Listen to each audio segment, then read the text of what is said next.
What's up, everybody? It is the Spaniard on the Moon once again with another episode of Let's Talk, the series where I go completely unscripted to talk about games, gaming news, or whatever the hell comes to mind. Now, I know that I haven't done one of these in a few weeks, but I wanted to bring this series back to talk about a game that I'm super excited about. Also, this might be the first time you get to see this wonderful face of mine. Catch the joke in there. But actually, it's not the first time you would see my face in the channel. That actually was in our last video, which was the review of Mortal Shell, that I highly recommend you go check out if you haven't done so yet. If you happen to like the video, make sure to hit the like button and subscribe if you want to see more content like this in the future. Also, I am now streaming on Twitch some of the games that you're going to take a look at in the channel. Every Tuesday, Thursday, and Sunday, we go in and we're trying right now Soul series. We did Mortal Shell that we finished about a week ago. Now we're jumping into Code Vein and we're going through some of those paints as well. But I would love to see you guys in there at twitch.tv/the Spaniard on the Moon. Give me a follow. Come check out the stream. If you like it, stay. If you don't like it, you can just tell me to piss off. But with all of that out of the way, let's take some time to talk about a game that I am super excited about for a few different reasons.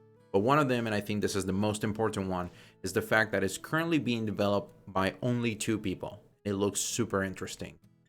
So let's take a look at the intro, and I'll catch you at the end of it.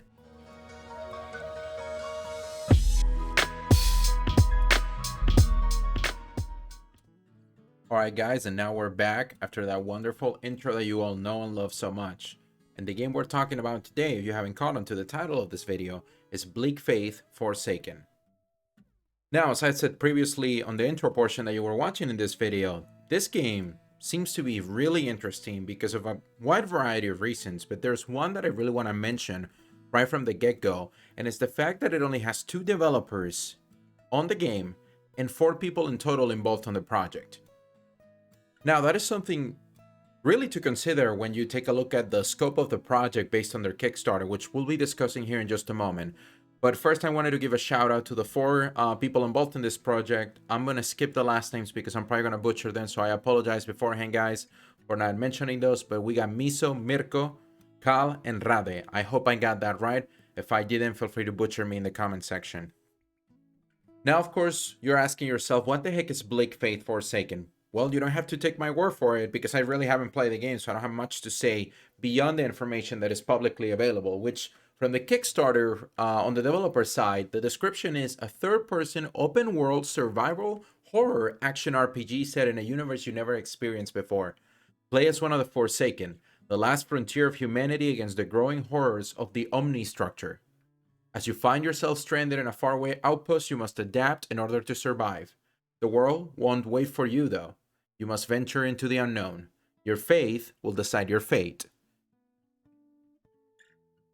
Now, let's unpack a little bit that statement that I mentioned previously. So the first thing that I want to kind of requote again is the open world survival horror action RPG. There's a lot in there, and I'm hoping that the game finds its own focus and its own niche personally, and it doesn't try to do too much for too many people. Because sometimes we find ourselves in those situations and it doesn't tend to go too well. Set in a universe you never experienced before, hey, we all know the lingo of the industry.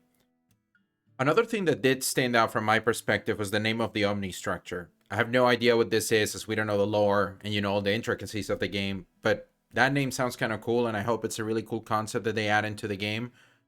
But we shall see. It's getting me excited for it, that's for sure.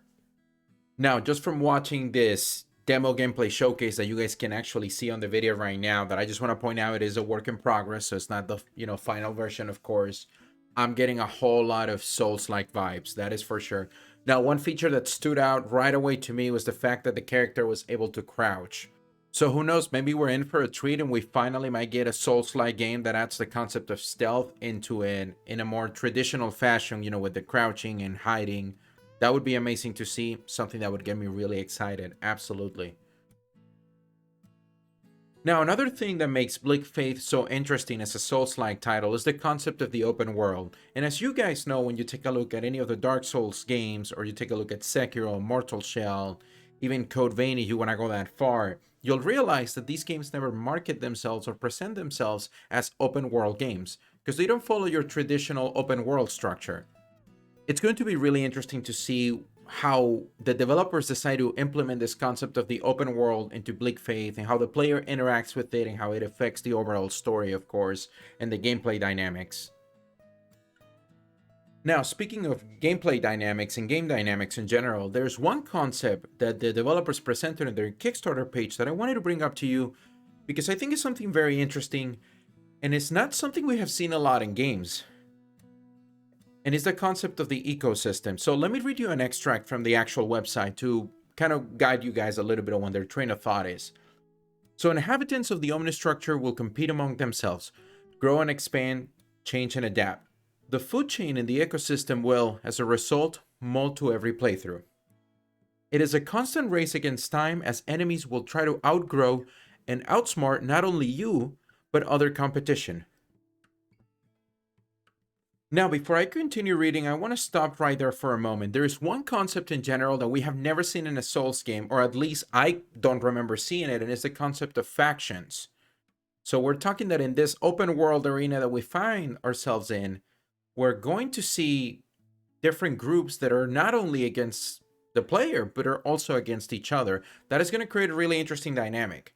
And I'm really looking forward to see how they implement that and how those features are built into the game. Now, the concept of the race against time is also a very interesting one because it makes me wonder how these different factions will evolve. Do they get more powerful? Do they have any sort of settlements where they become stronger, get better weapons, armor? I still don't really know a lot of the details from the RPG side of things, but that would be a really interesting mechanic to see as well. I feel like I've said the word interesting 1,000 times, but I don't know if there's any better word to describe this title right now, at least in my eyes. Now, let me keep going reading some more of that extract to give you some more context into what they're talking about. Never experience an area the same way, as the procedural nature of the ecosystem will ensure that you can never let your guard down. Having said that, there are still linear areas of the game, especially those that cover main plot points, to ensure a direction and purpose for the player. So it seems we're getting some procedural generated, not necessarily areas, but the nature of those areas and probably enemy placement is going to vary from playthrough to playthrough. And we're still going to have the more, classic, like, linear areas of the game, especially, like they mentioned, those that are going to deal with the main story of the game. So I think if they're able to strike a good balance between those two, this could be a really fun thing to implement into a game like this. Another very interesting concept that they mentioned was a survival portion. Now, when I first read this from their website, I wasn't really sure what they meant. I thought they meant just excruciatingly hard combat, and you getting through it means that's going to be your survival portion of the game. But there seems to be a couple of things that they add to it in the terms of, you can craft, you can scavenge, and you can hunt. So it's going to be a very interesting dynamic to see how you can use those resources. I assume that's going to combine a lot with the RPG mechanics that the game may bring in as well, in case you want to improve any sort of stats, create any sort of, craft potions, armor, weapons, all that jazz, right? All right, let's take a moment to talk about, for just a quick second, about the meat of the sandwich here. The thing that makes these games what they are and that makes them so engaging, it's their combat. And let's be honest here, when we talk about a Souls-like game or anything that resembles a Souls-like game, we're talking about brutal combat. We're talking about perfect execution. We're talking about visceral dodges, parries. We're talking about a lot of systems in place that make the experience extremely challenging. And the developers mentioned that for Bleak Faith, they're not shying away from any challenges at all in terms of combat. So I am expecting to see some of that same difficulty being reflected in these enemies. Now, when you take a look at some of these combat sequences, as limited as they are, we can see a few things that are interesting. We see the concept of the bow and arrow. Now, this is something that Souls games have messed with a little bit, but they haven't really implemented a full dynamic. And what I saw over here reminded me a lot of something like Horizon Zero Dawn, that, pull out, draw your bow, aiming system, all that kind of good stuff. There is a feature here that I am somewhat confused about, and we see it on the melee combat, and we see it consistently on any combat sequences, and it's that we have the HUD, and by the way, the HUD has a cyberpunk, modern, cybernetic look to it, which is a very interesting comparison, especially when you get to take a look at how the rest of the game looks, at least in this intro portion. But we'll discuss one of the enemies here in the future, and you guys will see a little bit how that could be justified in terms of what the HUD actually looks like. But there's one component that kind of bugs me, and it's in the HUD as you are fighting. You have what seems to be your health bar, and then you have a couple other things at the bottom on the bottom left corner of the screen. You get to have your abilities right on top of that, but there is a portion of the HUD that seems to be connected to the player, and it follows the player as you fight. So you'll have a few sequences in which you're rolling, you're trying to dodge, and that particular area of the HUD or that particular information disappears from the screen because it's out of frame at that point. I am wondering if that is going to be a good mechanic. I personally see myself as not enjoying that specific aspect so much, especially if it's not visible at every time. And the fact that it moves along the player and it moves around the player and it follows you consistently makes it a little bit distracting from the actual combat itself. So I hope maybe that gets adjusted or changed, or that there's some more context as to what that actually does.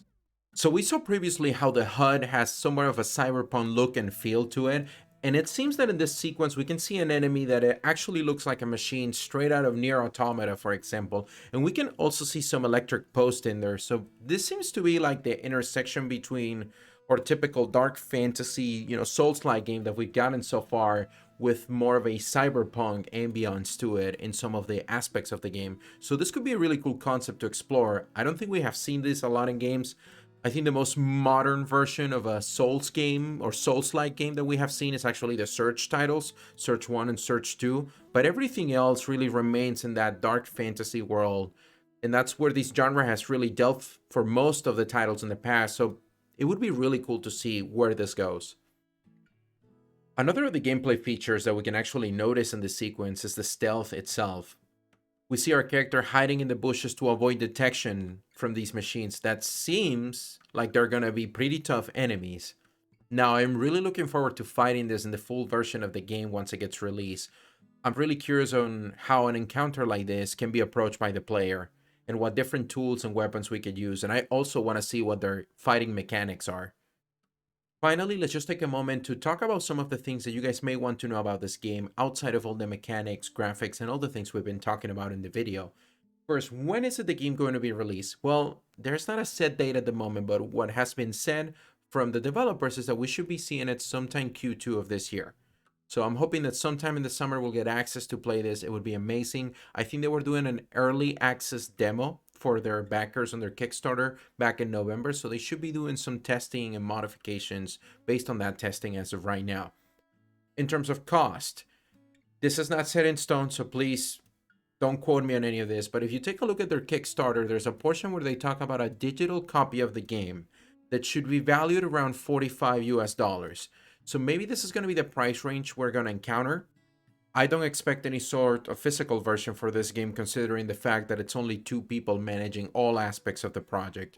But with that being said, this really looks promising, and I hope that when we get to play it in Q2 of this year, we really get to enjoy this experience. It seems that the scope, considering the amount of people that are working in it, just 2 people, seems like this is going to be a lot, but it also looks amazing so far, and I hope they create an amazing product and we all get to enjoy it and they get the reward they deserve. I'm going to leave a link to the website of the game and also to their Kickstarter, as well as to their Discord. That seems to be the place where they're updating people on the latest information about the development of the game and what is coming down, and that's probably going to be the first place where we're going to see that release date when they announce it. Alright guys, that is going to be it from me today with Bleak Faith Forsaken. I really hope I was able to pique your interest about this game, and I hope you enjoyed the video as well. If you did, make sure that you hit that like button, and if you want to see more content like this in the future, more of these Let's Talk episodes or reviews, make sure to subscribe to stay notified on the latest content. Also, check out my Mortal Shell review if you haven't done so, and if you haven't played the game, I would say give it a try. But with that being said, I'm going to head out. You guys take care and have an amazing rest of your week. I will see you in the next video.